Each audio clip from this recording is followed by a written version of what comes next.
Hello বন্ধুরা, বর্তমানে আমরা সবাই কম বেশি আমাদের মোবাইল ফোনে এসডি কার্ড ইউজ করে থাকি। তো আমাদের অনেক সময় ভুল টেপার কারণে আমাদের এসডি কার্ডটা অফ হয়ে যায়। এই দুইটি সমস্যা দেখা দেয়। তো এগুলো কিভাবে সমাধান করবেন তা আমি দেখিয়ে দেবো আজকের এই ভিডিওতে। যদি আমার এই ভিডিওটা দেখেন তাহলে আশা করি আপনারা আপনাদের এই সমস্যার সমাধান করতে পারবেন এক ক্লিকে। তো চলুন বেশি কথা না বাড়িয়ে ভিডিওটা শুরু করা যাক। তো আপনারা দেখতে পাচ্ছেন এখান থেকে আমার এসডি কার্ডটা 11 জিবি পর্যন্ত লোড আছে। তা আমি আপনাদেরকে প্রথমে দেখিয়ে দিলাম আমার এসডি কার্ডটা 11 জিবি পর্যন্ত লোড আছে। আমি এখান থেকে ফাইল ম্যানেজারে ক্লিক করলাম। ফাইল ম্যানেজারে গিয়ে আর আমার এসডি কার্ডটা দেখিয়ে দিচ্ছি। এখানে এসডি কার্ড আছে আমার। এই দেখেন এসডি কার্ডের ফোল্ডারগুলো শো হচ্ছে। এখানে 3-তে ক্লিক করলে আমার এসডি কার্ডটা চলে যাবে আর এসডি কার্ডটা শো হবে না। আপনারা এইভাবে আপনাদের এসডি কার্ডটা বন্ধ করে ফেলেন। তো আমি আবার স্টোরেজে গিয়ে আপনাদেরকে দেখাচ্ছি আমার এসডি কার্ডটা। তো আমি স্টোরেজে চলে যাচ্ছি।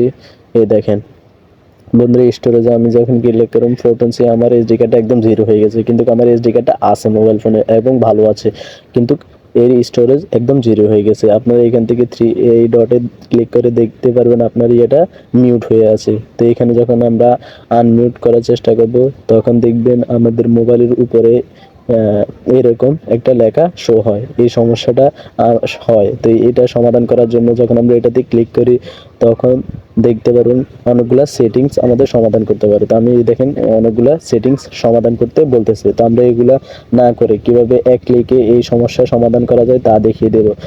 ইউটিউবে আপনারা এই সম্বন্ধে অনেক ভিডিও দেখেন, কিন্তু অবশেষে আপনাদের কোনোই লাভ হয় না, কারণ তারা ফেক ভিডিও বানায়, এটা করতে বলে ওটা করতে বলে, কিন্তু দিন শেষে কোনো কাজ হয় না।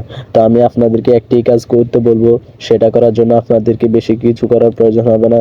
আপনার মোবাইলের পাওয়ার বাটনটা টিপে ধরে রাখবেন, তারপরে রেজিস্টার অপশন আসে, রেজিস্টারে ক্লিক করে রেজিস্টারটা করে নেবেন। দেখবেন আপনার মোবাইলটা এসডি কার্ডটা আবার শো হবে।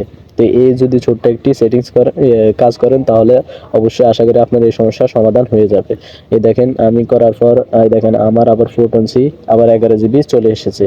তো বন্ধুরা, আপনারা যদি এটা করেন তাহলে আশা করি আপনার এই সমস্যার সমাধান হয়ে যাবে। তো ভিডিওটি যদি ভালো লেগে থাকে তাহলে অবশ্যই ভিডিওতে লাইক এবং চ্যানেল নতুন হয়ে থাকলে চ্যানেলটি সাবস্ক্রাইব করে পাশে থাকবেন। ধন্যবাদ। যদি এই সমস্যার সমাধান না হয় তাহলে অবশ্যই কমেন্টে জানিয়ে দেবেন, আমি এর সমাধান নিয়ে আসার চেষ্টা করব। তো বন্ধুরা, ততক্ষণ ভালো থাকুন, সুস্থ থাকুন। আল্লাহ হাফেজ।